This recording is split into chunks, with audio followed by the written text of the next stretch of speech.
میں Kaleem Mohiuddin assistant professor of Urdu government degree college for women Karimnagar آپ کی خدمت میں ایک نئے سبق غالب کے اخلاق و عادات الطاف حسین حالی کی لکھی ہوئی سوانح یادگار غالب سے ماخوذ ہے، اس سے انتخاب ہے۔ اس سبق کی تفہیم کو لے کر حاضر ہوا ہوں۔ یہ گورنمنٹ ڈگری کالجز تلنگانہ کے پہلے سال سیکنڈ لینگویج اردو کے پہلے سال مطالعہ ادب حصے اول کے دوسرا سیمسٹر کا سبق ہے، غالب کے اخلاق و عادات۔ اس کے بارے میں، غالب کے اخلاق و عادات کے بارے میں ہم آپ سے گفتگو کریں گے۔ غالب، یادگار غالب جو سوانح ہیں یہ مولانا الطاف حسین حالی کی ہے۔ الطاف حسین حالی کے تعلق سے تھوڑا سا تعارف پیش خدمت ہے۔ یہ 1837 عیسوی میں پیدا ہوئے، 1914 عیسوی میں انتقال ہوا۔ حالی کا اصلی نام خواجہ الطاف حسین تھا اور حالی تخلص تھا۔ سر سید کے رفقا میں تھے اور غالب کے شاگرد تھے۔ الطاف حسین حالی 1837 عیسوی میں پانی پت میں پیدا ہوئے۔ حالی کا انتقال 1914 عیسوی کو پانی پت میں ہوا۔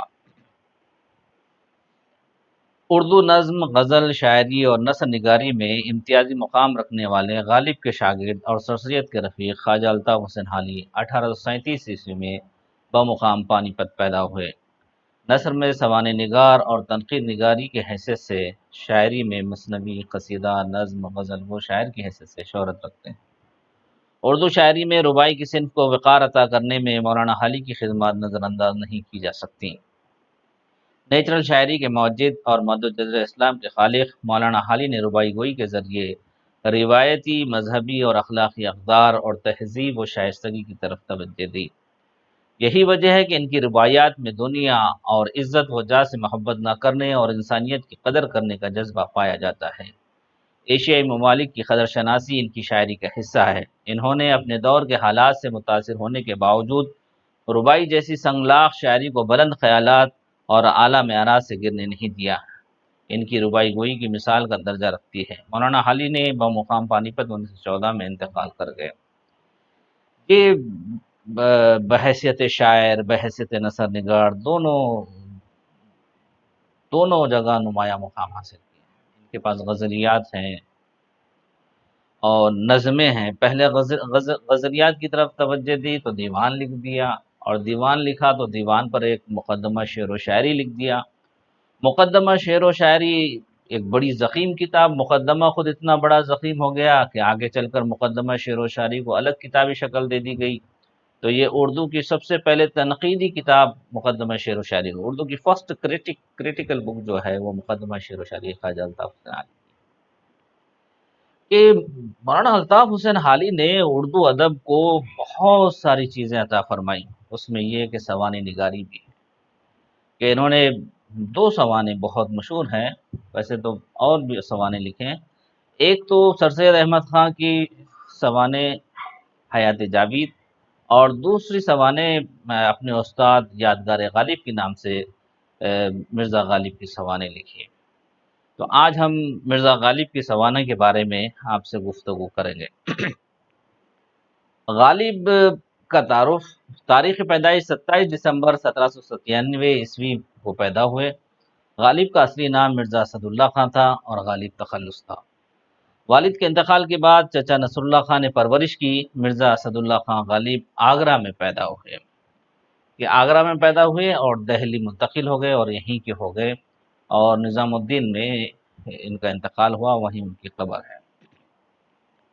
مرزا غالب کا اصلی نام اسد اللہ خان بیگ تھا اور آپ کے والد کا نام عبداللہ بیگ تھا۔ آپ کی پیدائش 27 دسمبر 1793 عیسوی کو آگرہ میں ہوئی۔ غالب بچپن ہی میں یتیم ہو گئے۔ اس کے بعد آپ کی پرورش آپ کے چچا نصر اللہ بیگ نے کی۔ غالب ابھی 8 سال کی عمر کو ہی پہنچے تھے کہ آپ کے چچا بھی اس جہان فانی سے کوچ کر گئے۔ اس کے بعد نواب احمد خان نے آپ کے خاندان کا انگریزوں سے وظیفہ مقرر کروا دیا۔ اسی بیچ 1810 عیسوی میں 13 سال کی عمر میں آپ کی شادی نواب احمد بخش کے چھوٹے بھائی مرزا الہی بخش کی بیٹی سے کر دی گئی۔ شادی کے بعد غالب نے اپنے آبائی وطن کو خیر باد کہتے ہوئے ہمیشہ کے لیے دہلی میں مستقل سکونت اختیار کی۔ اور تمام عمر اسی دہلی شہر میں فکر معاش و فکر روزگار کی جد و جہد میں صرف کر دی۔ اسی بیچ میں ایک لمبے عرصے کے بعد بہادر شاہ ظفر کے دربار میں بطور استاد شاعر جگہ ملی، اور اس دوران آپ نجم الدولہ، دبیر الملک، مرزا نوشا، اسد اللہ خان غالب، بہادر نظام جنگ جیسے خطابات سے سرفراز ہوئے، اور آخرکار اردو و فارسی زبان کا یہ عظیم شاعر یعنی مرزا غالب 15 فروری 1869 کو اس دار فانی سے رخصت ہو گئے، اور اس وقت دہلی میں ہی نظام الدین کے قریب قبرستان میں مدفن ہیں۔ یہ مرزا غالب کا ہلکا سا تعارف ہے۔ مرزا غالب اردو شاعری کو ایک ایک نئی جہت دیتے ہیں۔ فارسی میں بھی انہوں نے شاعری کی، لیکن ان کی اردو شاعری، اردو غزلیات، اردو دیوان، اردو مثنویاں بہت مشہور ہوئی۔ آج بھی اردو ادب غالب کے بغیر نامکمل ہے۔ یادگار غالب الطاف حسین حالی کی کتاب ہے، سوانح کتاب ہے، جنہوں نے مرزا غالب کی پوری سوانح لکھی، لیکن اس میں سے تھوڑا سا اقتباس سلیبس میں دیا گیا، جس میں مرزا غالب کے اخلاق و عادات و خیالات۔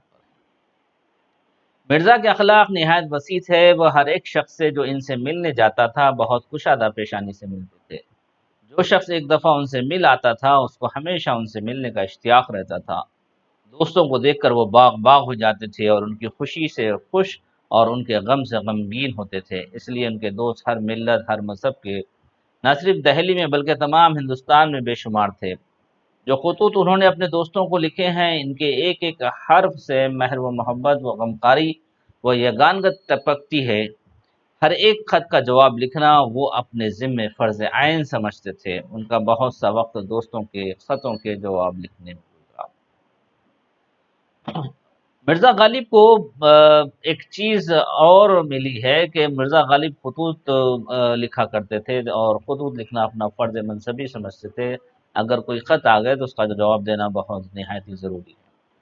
اردو کے اندر خطوط لکھنے والے 1856 اور 57 کے اندر کہ مرزا غالب کے خطوط ہی اردو کے اولین خطوط میں شمار کیے جاتے ہیں۔ اس سے پہلے فارسی میں خطوط لکھنے کا چلن تھا، رواج تھا، لیکن مرزا غالب نے اردو کے اندر خطوط کو لکھنے کی روایت کو اپنایا۔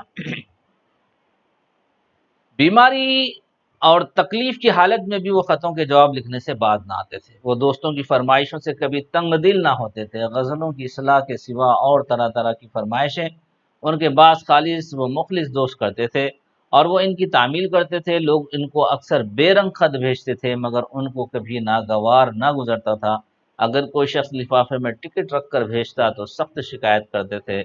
مروت اور لحاظ مرزا کی طبیعت میں بدرجہ غایت تھا، باوجود یہ کہ آخر عمر میں وہ اشعار کی اصلاح دینے سے بہت گھبرانے لگے۔ کبھی کسی کا قصیدہ یا غزل بغیر اصلاح کے واپس نہ کرتے تھے۔ ایک صاحب کو لکھتے ہیں، جہاں تک ہو سکا احباب کی خدمت بجا لایا، اوراق اشعار لیٹے لیٹے دیکھتا تھا اور اصلاح دیتا تھا۔ اب نہ آنکھ سے اچھی طرح سوجے، نہ ہاتھ سے اچھی طرح۔ کہ یہ بڑے شاعر ہیں، اس زمانے میں ان کو خطوط، بہت سارے لوگ خطوط لکھتے تھے، تو ان کے اتنے لوگوں کے جواب دینا ایک بہت مشکل کام ہے۔ بعض لوگ تو بے رنگ خط، آج کل خطوط کا زمانہ نہیں ہے، آج کل کے بچوں کو خطوط کیا ہے اور بے رنگ خط کیا ہوتا ہے۔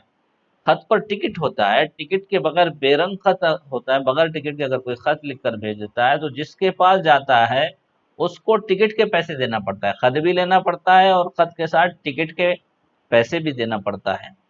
اور بعض لوگ کیونکہ خطوط زیادہ لکھنا پڑتا ہے، ان کو خرچ ہوتا ہے، تو اپنے خط کے اندر تھوڑے سے ٹکٹ رکھ کر بھیجتے لفافے میں اپنے، تاکہ جواب دینے میں آسانی ہو، تو وہ ناراض ہو جاتے تھے۔ ہاں، کہنے ٹکٹ رکھ کر بھیجنے سے ناراض ہر ایک کا۔ تو اب یہ آخری زمانے میں بھی لیٹے لیٹے دیکھتے، اور اب آنکھ بھی اس سے دکھائی نہ دے رہا ہے، ہاتھوں میں بھی طاقت نہیں ہے۔ کہتے ہیں کہ شاہ شرف بو علی قلندر کو بسبب کبر سن کے خدا نے فرض اور پیغمبر نے سنت معاف کر دی تھی۔ ایک انداز ہے، ایک بہت بڑے بزرگ ہے کہ ان کو بڑی عمر کی کبر سنی کی وجہ سے، یعنی بڑی عمر کی وجہ سے اللہ نے فرض یعنی نمازیں، روزہ وغیرہ معاف کر دیا، اور پیغمبر نے سنتیں معاف کر دی۔ میں متوقع ہوں کہ میرے دوست بھی خدمت اصلاح اشعار مجھ پر معاف کریں۔ اب میں اتنا بوڑھا ہو چکا ہوں، اب مجھے اشعار کی اصلاح کے لیے خطوط نہ لکھا کریں۔ خطوط شوقیہ کا جواب جس صورت سے ہو سکے گا لکھ دیا کروں گا، باوجود اس کے بھی لوگ مرزا کو برابر ستاتے رہتے ہیں کہ اشعار کی اصلاح کے علاوہ جو اگر دوسرے خطوط ہیں تو اس کا جواب تو دے دیا کرتے تھے، لیکن پھر بھی ان کو ان کے دوست احباب ستایا کرتے تھے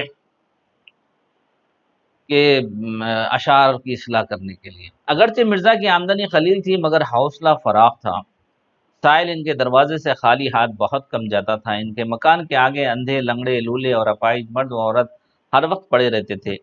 غدر کے بعد ان کی آمدنی کچھ اوپر 150 روپے ماہوار کی ہو گئی تھی اور کھانے پینے کا خرچ بھی کچھ لمبا چوڑا نہ تھا، مگر وہ غریبوں اور محتاجوں کی مدد اپنی بساط سے زیادہ کرتے تھے، اس لیے اکثر تنگ رہتے تھے۔ غدر کے بعد ایک بار میں نے خود دیکھا کہ نواب لیفٹیننٹ گورنر کے دربار میں کہ آمدنی کم تھی، لیکن اس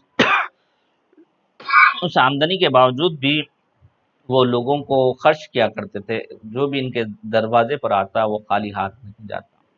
اندھے لنگڑے لولے اپاہج مرد عورت ہمیشہ ان کے دروازے پر آتے ہیں، ان کو پتا تھا یہاں کچھ نہ کچھ ملتا ہے، جہاں کچھ نہ کچھ ملتا ہے وہاں ہمیشہ کوئی نہ کوئی۔ میں ان کو حسب معمول 7 پارچہ کا قلت میں 3 رقوم جواہر کے ملا لفٹنٹی کے چپراسی اور جمع دار قاعدے کے موافق انعام لینے کو آئے۔ مرزا صاحب کو پہلے ہی معلوم تھا انعام دینا ہوگا، اس لیے انہوں نے دربار سے آتے ہی قلت اور رقوم جواہر بازار میں فروخت کرنے کے لیے بھیج دی تھی۔ چپراسیوں کو الگ مکان میں بٹھا دیا اور جب بازار سے قلت کی قیمت آئی تب ان کو انعام دے کر رخصت کیا۔ وہ اپنے دوستوں کے ساتھ جو گردش روزگار سے بگڑ گئے تھے نہایت شریفانہ طور سے سلوک کرتے تھے۔ دلی کے عمائد میں سے ایک صاحب جو مرزا کے دلی دوست تھے اور غدر کے بعد ان کی حالت سقیم ہو گئی تھی، ایک روز چھینٹ کا فرغل پہنے ہوئے مرزا سے ملنے کو آئے۔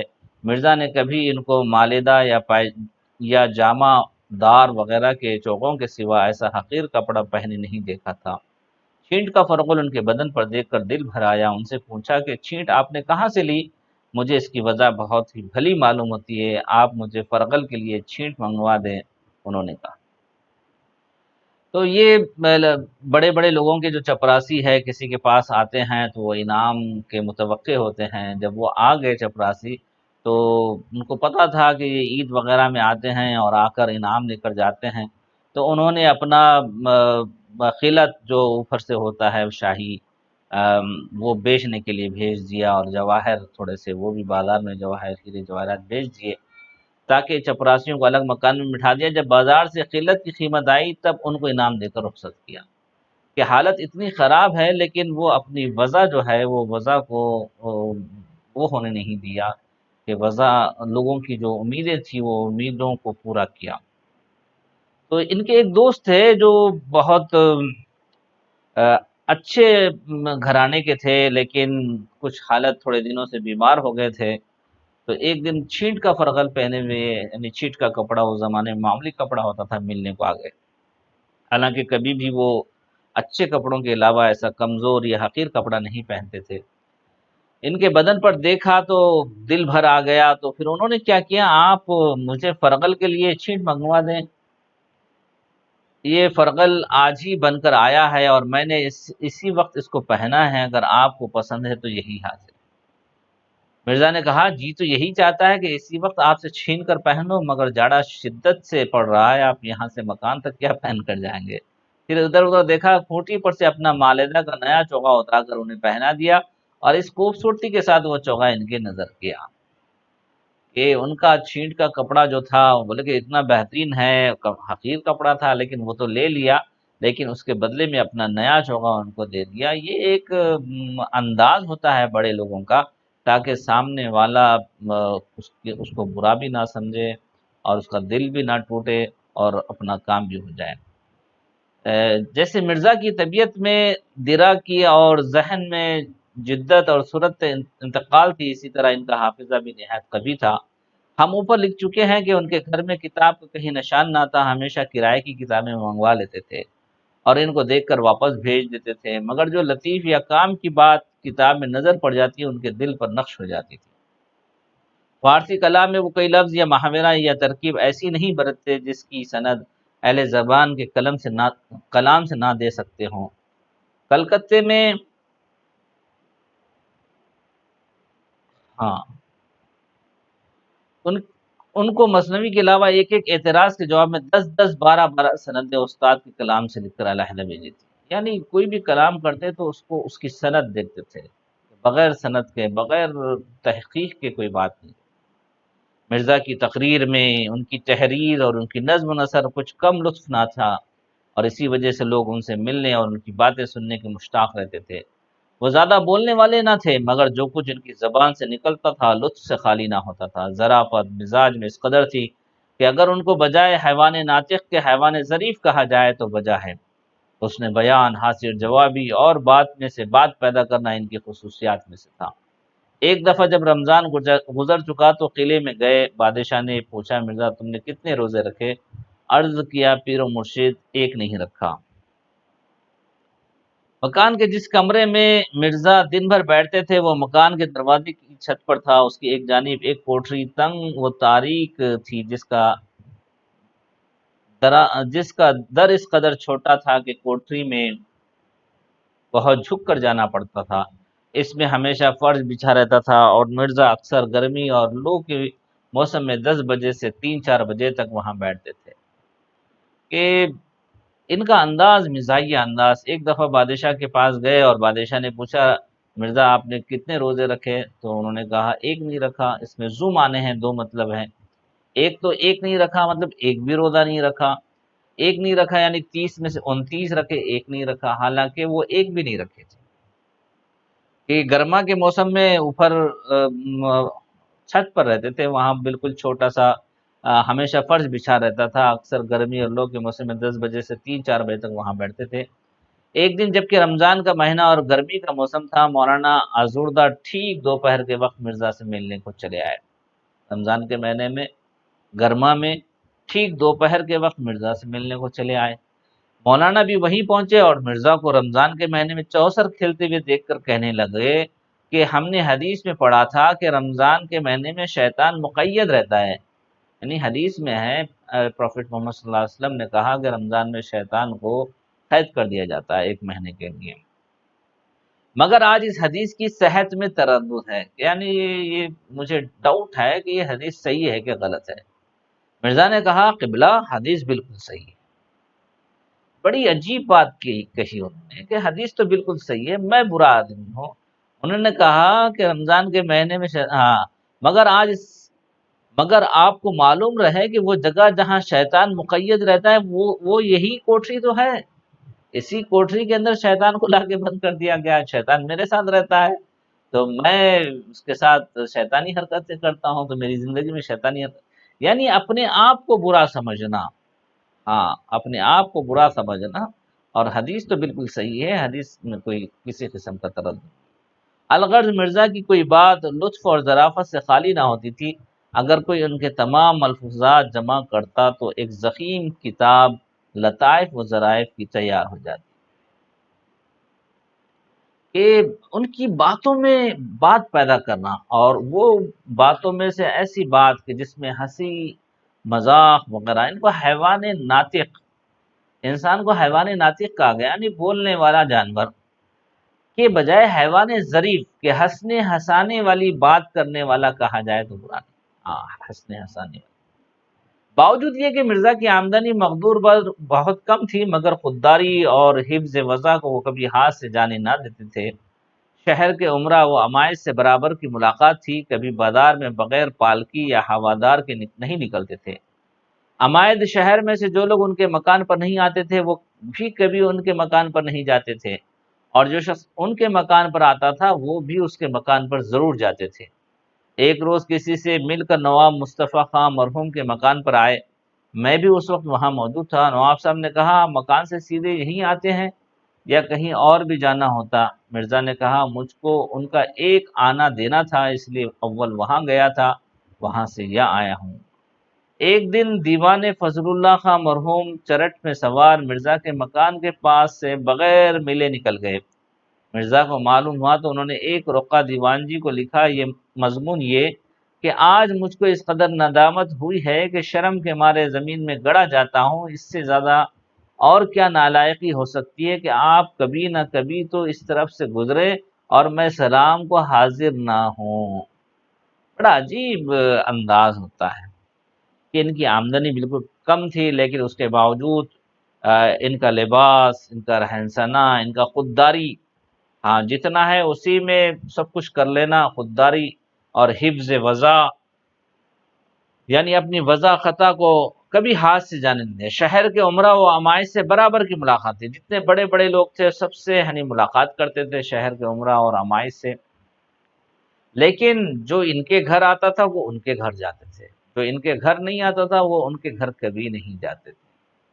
ہاں، ایک دفعہ نواب مصطفیٰ خان مرحوم کے مکان پر آئے، میں بھی اس وقت وہاں موجود تھا۔ نواب صاحب نے کہا آپ مکان سے سیدھے یہیں آتے ہیں یا کہیں اور بھی جانا ہوتا ہے؟ تو مرزا نے کہا مجھ کو ان کا ایک آنا دینا تھا، ایک کچھ قرض تھا وہاں دے کر، اس لیے اول وہاں گیا تھا، وہاں سے یہاں آیا۔ ایک دن فضل اللہ خان مرحوم ترٹ میں سوار مرزا کے مکان کے پاس سے بغیر ایک بہت بڑے آدمی جو ہے ان کے گھر کے سامنے سے گزر گئے، اور لیکن ان سے ملاقات نہیں کی۔ انہوں نے خط لکھا، ایک رقعہ لکھا کہ آج مجھ کو اس قدر ندامت ہوئی، مجھے اتنی شرم ہوئی کہ شرم کے مارے زمین میں گڑا جاتا ہوں، اس سے زیادہ کیا نالائقی ہو سکتی ہے، میں کتنا نالائق آدمی ہوں، آپ کبھی نہ کبھی تو اس طرف سے گزریں، یہاں سے گزر جائیں اور میں سلام کو حاضر نہ ہوں، حالانکہ وہ ملنے نہ آئے۔ جب یہ رقعہ دیوان جی کے پاس پہنچا تو وہ نہایت شرمندہ ہوئے اور اسی وقت گاڑی میں سوار ہو کر مرزا صاحب سے ملنے کو آئے۔ مرزا کی نہایت مرغوب غذا گوشت کے سوا اور کوئی چیز نہ تھی، وہ ایک وقت بھی بغیر گوشت کے نہیں رہ سکتے۔ مرزا غالب کی عادت تھی کہ وہ گوشت کے بڑے شیدائی تھے، بغیر گوشت کے نہیں رہ سکتے، یہاں تک کہ مسحل کے دن بھی انہوں نے کھچڑی یا شولا کبھی نہیں کھایا۔ آخر میں ان کے خوراک بہت کم ہو گئی تھی، صبح کو وہ اکثر شیرہ بادام پیتے تھے، شیرہ بادام، بادام کا جوس پیتے تھے، اور دن کو جو کھانا ان کے لیے گھر میں سے آتا تھا اس میں سے صرف پاؤ سیر گوشت کا خورمہ ہوتا تھا، یعنی پاؤ کلو گوشت، صرف پاؤ کلو گوشت، وہ بھی کب؟ جب وہ بیماری کا زمانہ تھا اس وقت میں پاؤ کلو گوشت، پاؤ سیر گوشت کا خورمہ ہوتا تھا، کھاتے تھے۔ جب صحت مند تھے تو کیا حال تھا۔ ایک پیالے میں بوٹیاں، دوسرے میں لعاب یا شوربہ، ایک پیالی میں ایک پھلکے کا چھلکا شوربے میں ڈبا ہوا، ایک پیالی میں کبھی کبھی ایک انڈے کی زردی، ایک اور پیالی میں دو تین پیسہ بھر وہی، اور شام کو کسی قدر شامی کباب یا سیخ کے کباب، بس اس سے زیادہ ان کی خوراک اور کچھ نہیں۔ ایک پیالی تو ان کا دیکھیے اتنا کھاتے تھے، اور بیماری کے زمانے میں ایک پیالی میں ایک پیالی میں شوربہ ہوتا تھا اور ایک پیالی میں گوشت ہوتا تھا، ایک پھلکا اور کبھی کبھی ایک انڈے کی زردی، اور بس اتنا ہی۔ شام کو کسی قدر شامی کباب ہونا تھا اور سیخ کے کباب، یہ اس سے زیادہ کچھ اور نہیں کھاتے تھے، یہ کہنا جا رہا ہے۔ ایک روز دوپہر کا کھانا آیا، دسترخوان بچھا، برتن تو بہت سے تھے مگر کھانا نہایت قلیل تھا، بہت سارے برتن تھے لیکن کھانے کی چیزیں کم تھی۔ مرزا نے مسکرا کر کہا اگر برتنوں کی کثرت پر خیال کیجئے تو میرا دسترخوان یزید کا دسترخوان معلوم ہوتا ہے، اور جو کھانے کی مقدار کو دیکھے تو بایزید کا۔ یعنی دو عجیب شخصیتوں کو مثال دے رہے ہیں، یہ تشبیہ ہے، یعنی کسی واقعے کی طرف اشارہ کروا رہے ہیں۔ یزید جو ہے یہ امام حسین کے قاتلوں میں شمار کیے جاتے ہیں، یہ بہت ان کا دسترخوان بڑی، حضرت معاویہ کے بیٹے ہیں، ان کے دسترخوان میں بہت ساری چیزیں ہوتی تھی، وسیع دسترخوان، شاہی دسترخوان ہے، پلیٹیں دیکھیں گے تو شاہی دسترخوان ہے لیکن اس میں کھانا تو کچھ ہے ہی نہیں، اور جو کھانے کی مقدار دیکھے تو بایزید بستامی ایک بہت بڑے صوفی آدمی ہے جو کم کھانے والے ہیں، کم کھانے کی طرف ان کا کی طرف ترغیب دیتے ہیں، زیادہ کھانے سے انسان کو خدا کی یاد نہیں آتی ہے اور اس طرف ذہن لگانا مشکل ہو جاتا ہے، کم کھانے سے انسان کی ذہانت بہت اچھی رہتی ہے، ایک سوئی رہتی ہے۔ بایزید بستامی، بایزید کا دسترخوان معلوم ہوتا ہے۔ فواکہ میں آم ان کو نہایت مرغوب تھا، فواکہ یعنی پھلوں میں، آموں کی فصل میں ان کے دوست دور دور سے ان کے لیے عمدہ عمدہ آم بھیجتے تھے، جب بھی آم کی فصل آتی تھی، آم کا موسم رہتا تھا، ان کے دوست دور دور سے، مراد آباد سے اور وہاں سے یہاں سے آم بھیجتے تھے۔ ان کے خطوط میں بھی ذکر ہے لنگڑے کا اور چوسر کا اور دسہری کا، سارے آم کی جتنے قسمیں ہیں اس کا فرمائشوں کا ذکر بھی ملتا ہے۔ عمدہ عمدہ آم بھیجتے تھے، اور وہ خود اپنے بعض دوستوں سے تقاضا کر کے آم منگوایا کرتے تھے، اپنے خاص دوستوں کو تقاضا کرتے تھے، ڈیمانڈ کرتے تھے کہ ہاں یہ آم بھیجیے۔ ایک روز مرحوم بہادر شاہ آموں کے موسم میں چند مصاحبوں کے ساتھ، جن میں مرزا بھی تھے، باغ حیات بخش یا مہتاب باغ میں ٹہل رہے تھے۔ بہادر شاہ ظفر بادشاہ ہیں، یہ ان کے استاد بھی ہیں، غالب شاعری کے استاد ہیں۔ ایک دفعہ بہت مشہور، یہ تو بادشاہوں کے باغ ہوتے ہیں، اسپیشل باغ ہوتے ہیں، حیات بخش اور مہتاب باغ، اس میں ٹہل رہے تھے اپنے چند مصاحبوں اور وزیروں کے ساتھ، اس میں مرزا بھی تھے، غالب بھی تھے۔ آم کے پیڑ رنگ برنگ کے آموں سے لد رہے تھے، پورے آم کے پیڑوں میں کلرفل رنگ برنگے آم بھرے ہوئے تھے۔ یہاں کا آم بادشاہ یا سلاطین یا بیگمات کے سوا کسی کو میسر نہیں آتا۔ وہ مخصوص باغ تھا، اسپیشل باغ تھا، اس باغ کے پھل صرف بادشاہ کو اور ان کی بیگمات کو اور بادشاہ کے خاندان والوں کے علاوہ کسی کو نہیں ملتا تھا، یعنی وہ اتنا اہم باغ تھا، اہم پھل ہوا کرتے تھے۔ مرزا بار بار آموں کی طرف غور سے دیکھتے تھے، غالب کیا کرتے تھے، آموں کی طرف غور سے دیکھتے تھے۔ بادشاہ نے پوچھا، مرزا اس قدر غور سے کیا دیکھتے ہو؟ بادشاہ نے، یہ کیا دیکھ رہے، اتنے غور سے کیا دیکھ رہے ہو؟ مرزا نے ہاتھ باندھ کر عرض کیا، پیر و مرشد، یہ جو کسی بزرگ نے کہا ہے، بر سر ہر دانہ بنوشتے آیا کہیں فلاں ابن فلاں ابن فلاں، اس کو دیکھتا ہوں، کسی دانے پر میرا اور میرے باپ دادا کا نام بھی لکھا ہے۔ یعنی پیر و مرشد، ہم نے بزرگوں سے سنا ہے، کھانے کھانے پہ دانے، یہ فارسی لفظ ہے، ہر سر ہر دانہ بنوشتا آیا کہیں فلاں ابن فلاں ابن فلاں ابن فلاں، ہم نے لکھا، ہم نے سنا ہے کہ دانے دانے پر کھانے والے کا نام لکھا ہوتا ہے، نہ صرف اس کا نام ہوتا ہے بلکہ اس کے باپ اور اس کے دادا کا، کہ فلاں، یہ فلاں کے بیٹے فلاں کے بیٹے فلاں کا نام ہے، یہ اس کو ملے گا۔ میں بھی دیکھ رہا ہوں کہ کہیں میرا اور میرے باپ دادا کا نام بھی لکھا ہے یا نہیں۔ بادشاہ مسکرائے اور اسی روز ایک بہنگی عمدہ عمدہ آموں کی مرزا کو بھیجائے۔ ایک بہنگی یعنی ایک کارٹون سمجھے، ایک بہت بڑا، وہ مرزا غالب کے پاس بھیج دیے۔ حکیم رضی الدین خان جو مرزا کے نہایت دوست تھے، ان کو آم نہیں بھاتے تھے۔ ایک دن وہ مرزا کے مکان پر برآمدے میں بیٹھے تھے اور مرزا بھی وہیں موجود تھے۔ ایک گدھے والا اپنے گدھے لیے ہوئے گلی سے گزرا، آم کے چھلکے پڑے تھے، گدھے نے سونگھ کر چھوڑ دیے۔ حکیم صاحب نے کہا، دیکھیے دیکھیے مرزا صاحب، آم ایسی چیز ہے جسے گدھا بھی نہیں کھاتا، گدھا بھی نہیں کھاتا۔ مرزا نے کہا، بے شک گدھا نہیں کھاتا۔ عجیب جواب دے دیا انہوں نے، فوراً جواب دیا کہ بے شک، اس میں کوئی شک نہیں، گدھا آم نہیں کھاتا، گدھے کو پتہ ہی نہیں آم کی حقیقت کیا ہے۔ یہ کہتے ہیں دوست کو آنے مزاح بھی کر دیا اور ظریفانہ الفاظ بھی کہہ دیا۔ مرزا کی نیت آموں سے کسی طرح سیر نہ ہوتی تھی۔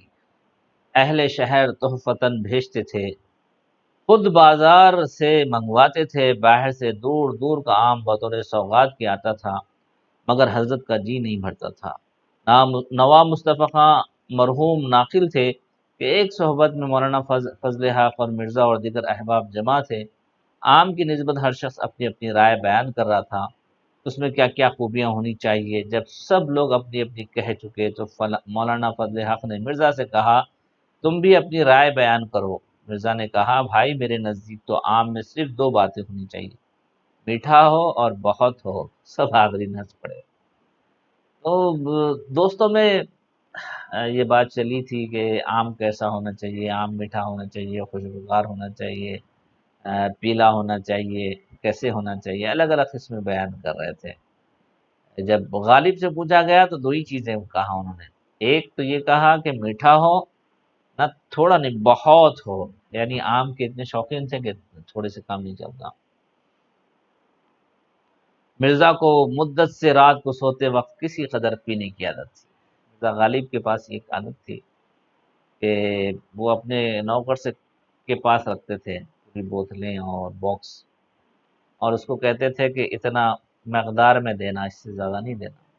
چابی اس کے پاس ہوتی تھی، لاک کر دیا جاتا تھا۔ لیکن جب وہ پی کر مدہوش ہو جاتے تھے تو اپنے نوکر سے لڑتے تھے، اور دے اور دے، ہاں لیکن وہ مقدار طے تھی،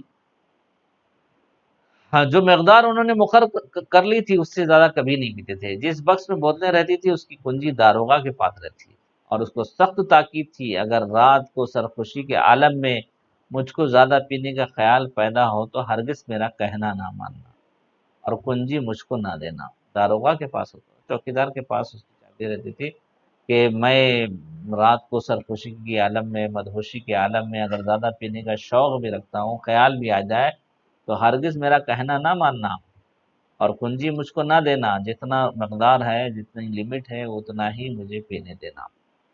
اکثر ایسا ہوتا تھا کہ وہ رات کو کنجی طلب کرتے تھے، نشے کی جھانچ میں داروغہ کو بہت برا بھلا کہتے تھے، مگر داروغہ نہایت خیر خواہ تھا، ہرگز کنجی نہ دیتا تھا۔ اول تو وہ مقدار میں بہت کم پیتے تھے، دوسرے اس میں 2-3 حصے گلاب میں ڈال لیتے تھے، جس سے اس کی حدت اور تیزی کم ہو جاتی تھی۔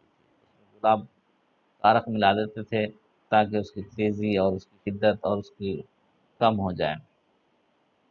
یہ مرزا غالب کے بارے میں ہے کہ ان کے اخلاق ہیں، ان کے عادات ہیں، بہت نرم وہ ہیں، بہت حکمت والے ہیں، وزادار شخصیت ہے، خوددار ہیں، جو اپنے پاس ہے خانے ہیں، جو اپنے پاس ہے اسی پر گزر بسر کر لیتے ہیں، اور جتنا اپنے پاس ہے اسی میں اس سے بھی اپنے غریبوں میں، دوست احباب میں مدد کرنے کے لیے آگے آگے آتے ہیں، غربا کی مدد کرتے ہیں، دوستوں کی تکلیف میں، غم میں خود غمگین ہو جاتے ہیں، دوستوں کی خوشی میں خوش ہو جاتے ہیں۔ یہ ان کی عجیب طبیعت ہے، ہمیشہ ہر ایک کی خیر خواہی کرنا اور ان کی طرف رجحان کہ ان کی خیر خیریت لینا، اگر کسی کا خط نہ آئے تو پریشان ہو جانا، ان کو بار بار خط لکھنا کہ کیا ہو گیا، آپ اپنے خیر خیریت نہیں دیتے، اور مزاحیہ انداز تھا ان کے پاس۔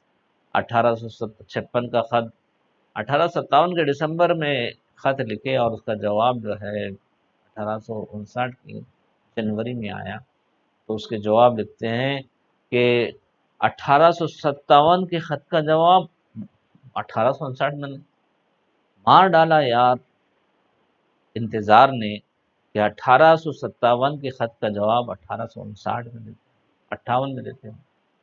حالانکہ دسمبر کے بعد جنوری میں مہینہ بھی بدل جاتا ہے، سال بھی بدل جاتا ہے، کچھ دن میں 2-3 دن میں بھی بدل جاتا ہے، لیکن اس کو ایسا انداز اختیار کیا کہ 1857 سے 1858، جس کو 1 سال بعد خط کا جواب دیا۔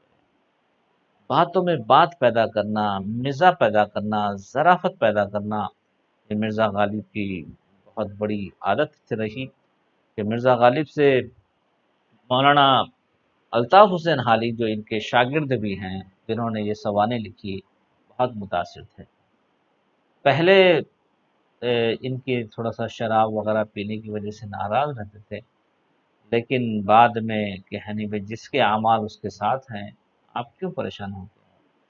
کہ اعمال کا دار و مدار نیتوں پر ہوتا ہے، عمل کا دار و مدار انسان کے اوپر نہیں ہوتا ہے، بلکہ اللہ جس سے محبت کرتا ہے، جس کو معاف کرتا ہے، اس کو معاف کر سکتا ہے۔ ویسے امید بہت تھی، بڑے بڑے غالب کی طرف، کعبہ کس منہ سے جاؤ گے غالب، شرم تم کو مگر نہیں آتی۔ یعنی عجیب شعر کہا کہ یعنی تم اتنے گناہگار ہو، شراب پیتے ہو، اور اتنی برائیاں تمہارے اندر ہے، کیا صورت لے کر اللہ کو اپنا منہ دکھانے جاؤ گے، کعبہ کس منہ سے جاؤ گے غالب، شرم تم کو مگر نہیں آتی۔ عجیب انداز اختیار کیا انہوں نے۔ تو یہ الطاف حسین حالی ہے جو اپنے استاد سے بہت متاثر ہیں، ان کی شاعری سے متاثر ہیں۔ انہی کی الطاف حسین حالی کو غالب نے کہا کہ اگر تم شاعری کرنا بند کر دو گے تو یہ تو امانت ہے، اس پر تم اپنے آپ پر ظلم کر رہے ہو، تم پر اتنی شاعری اترتی ہے، تم اس شاعری کو روک دیں اور شاعری نہیں کریں تو یہ تو خیانت ہے، یہ ظلم ہے۔ ہاں جو خیالات آتے ہیں، جو وہ تو نعمت ہے اللہ کی، تاکہ لوگوں تک اپنے خیالات کو شیئر کیا جائے، اپنے مقاصد کو بیان کیا جائے، لوگوں کی زندگی کو تبدیل کیا جائے۔ اور مرزا غالب بھی الطاف حسین حالی سے بہت خوش رہتے تھے، ان کو بہت ترغیب دیتے تھے، ان ان کو یعنی بہت زیادہ اکساتے تھے کہ وہ شاعری کرے، موٹیویٹ کرتے تھے ان کو کہ وہ شاعری میں آگے بڑھے اور ساری چیزوں میں آگے بڑھے۔ بس انہی کے موٹیویشن کی وجہ سے حالی اتنے بڑے مقام پر پہنچے۔ جیسے مرزا غالب اپنے زمانے کے بہت بڑے شاعر ہیں، تو ویسے ہی ان کا شاگرد بھی بہت بڑی چیزیں لکھنے میں، کہ سوانح نگاری کے اندر، سوانح اردو میں سوانح نگاری کا رواج نہیں تھا پہلے، فارسی میں لکھا جاتا تھا، انگریزی وغیرہ میں لکھا جاتا تھا، اردو میں سوانح نگاری کا رواج نہیں تھا۔ شبلی نعمانی، یہ سب علی گڑھ تحریک کی دین ہے۔ شبلی نعمانی اور الطاف حسین حالی نے سب سے پہلے سوانح نگاری لکھنے کا رجحان، سوانح نگاری کو عام کیا۔ ان سے پہلے اردو میں سوانح نگاری کسی نے، سب سے پہلے تنقید کی کتاب، کرٹک کی کتاب جو ہے مقدمہ شعر و شاعری، مولانا الطاف حسین حالی نے لکھی۔ اس سے پہلے اردو ادب پر تنقید پر کسی نے کتاب نہیں لکھی، سب سے پہلی کتاب ہے۔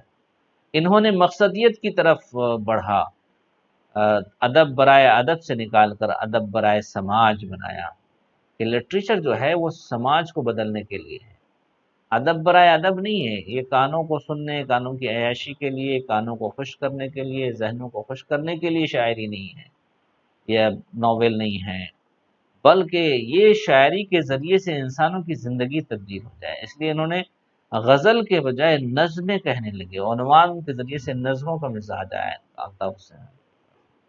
یہ بڑے عجیب، ذہین اور بڑے زبردست شاعر رہے۔ اس کے ساتھ ساتھ انہوں نے بہت ساری چیزیں لکھی، مضامین لکھے، انگریزی مضامین کا اردو میں ترجمہ ہوا، انگریزی کے اسٹرکچر کو لیتے ہوئے، انگریزی کا طریقہ کار کو لیتے ہوئے انہوں نے اردو میں بہت ساری چیزیں، جیسے سوانح حیات کو لے لیجئے۔ سوانح حیات انگریزی میں لکھی جاتی تھی باقاعدہ طور پر، اسی اسٹرکچر کو لے کر، اسی خاکے کو لے کر، اسی انداز کو لے کر اردو میں لکھنے کا سب سے پہلا رواج مولانا الطاف حسین حالی، کہ یادگار غالب اور حیات جاوید سر سید کی حالت زندگی، یہ سوانح جو ہے اسی پوائنٹ آف ویو سے، اسی انداز سے انہوں نے لکھا ہے۔ تو یہاں تک تو لیسن ہو گیا۔ اب امتحان کے پوائنٹ آف ویو سے آپ کو انٹرنل ایگزام ہے اور ایکسٹرنل ایگزام ہے۔ انٹرنل ایگزامس میں ملٹیپل چوائس کوشچن ہیں، فل ان دا بلینکس ہیں، اور میچ دا فالوئنگس ہیں، 15 نمبر کے سوالات ہیں اور 5 نمبر کا اسائنمنٹ ہے۔ یہ آپ کو اس میں سے پوچھا جائے گا الطاف حسین حالی کب پیدا ہوئے، کہاں پیدا ہوئے، یادگار غالب کیا ہے، سوانح عمری ہے، یا پھر کیا چیز ہے۔ حالی کی اور کتابوں کے بارے میں پوچھا جا سکتا ہے، غالب کے متعلق پوچھا جاتا ہے، غالب کے اخلاق کے متعلق ون ورڈ آنسر پوچھا جا سکتا ہے، اس لیے اس میں تھرو ہونا بہت ضروری ہے۔ اس کے ساتھ ساتھ 5 نمبر کا اسائنمنٹ بھی ہوتا ہے، اسائنمنٹ کی تیاری کرنا پڑے گا اس میں، اور 15 نمبر کا سوال جو ہے یہ ایکسٹرنل ایگزام، سیمسٹر ایگزام کے لیے، اور 5 نمبر کا ایگزام امتحان سوال بھی جو ہے وہ سیمسٹر ایگزام میں پوچھا جا سکتا ہے۔ اگر اس کا خلاصہ پوچھ لیا جائے، اخلاق و عادات، طالب کے اخلاق و آداب، تو یہ 15 نمبر کے سوال میں لانگ آنسر اس میں آ جائے گا۔ مولانا الطاف حسین حالی کی سوانح کو بیان کیجیے، تو 5 نمبر میں پوچھا جا سکتا ہے۔ مرزا غالب کی سوانح کو لکھیے، یہ بھی 5 نمبر میں پوچھا جا سکتا ہے۔ کبھی کبھی مرزا غالب کی مولانا الطاف حسین حالی کی کا تعارف کراتے ہوئے غالب کے اخلاق و عادات کا خلاصہ لکھیے، یہ بھی 15 نمبر میں آ سکتا ہے۔ اور غالب کی حالات زندگی کو بیان کرتے ہوئے ان کے اخلاق و عادات کا جائزہ لیجئے۔ اس طریقے سے کیسے بھی سوالات آ جائیں، یہ تو اس کے لیے ہم کو تیار رہنا ہے۔ تو مولانا الطاف حسین حالی ایک بہت بڑے رائٹر ہیں، یادگار غالب ان کی یادگار کتاب ہے، اردو سوانح نگاری میں بڑا اونچا مقام، اولین نقوش میں سے ہیں۔ ان سے پہلے اردو میں سوانح نگاری کا رواج نہیں ہوا، اتنا اولین نقشہ ہونے کے باوجود اتنا چست اور منضبط اور باقاعدہ طور پر سوانح نگاری کو لکھا گیا۔ اگر آپ ان کی یادگار غالب کو ہماری جو لائبریری میں ہیں وہاں پر، اور اردو اکیڈمی کی لائبریری سے ہم پڑھنا چاہیں تو وہاں پڑھ سکتے ہیں اور پڑھ کر استفادہ حاصل کر سکتے ہیں کیسا انہوں نے یادگار غالب کو لکھا۔ یادگار غالب واقعی یادگار ہے مولانا الطاف حسین حالی کی، اتنے سال ہونے کے باوجود بھی اس کو پڑھا جاتا ہے، اس کے بارے میں کامنٹس لکھے جاتے ہیں، اس پر ریویو اور تبصرے لکھے جاتے ہیں، یہ کسی رائٹر کے بہت بڑے ہونے کی علامت ہے کہ انسان دنیا سے چلا گیا لیکن اس کی کتابیں بار بار پڑھی جا رہی ہے، نہ صرف پڑھی جا رہی ہے بلکہ اس پہ تبصرے لکھے جا رہے، پھر تبصروں پر تبصرے ہو رہے، تو یہ کسی عمدہ کتاب ہونے کی علامت ہے۔ اتنا کہتے ہوئے میں آپ سے اجازت چاہوں گا، شکریہ۔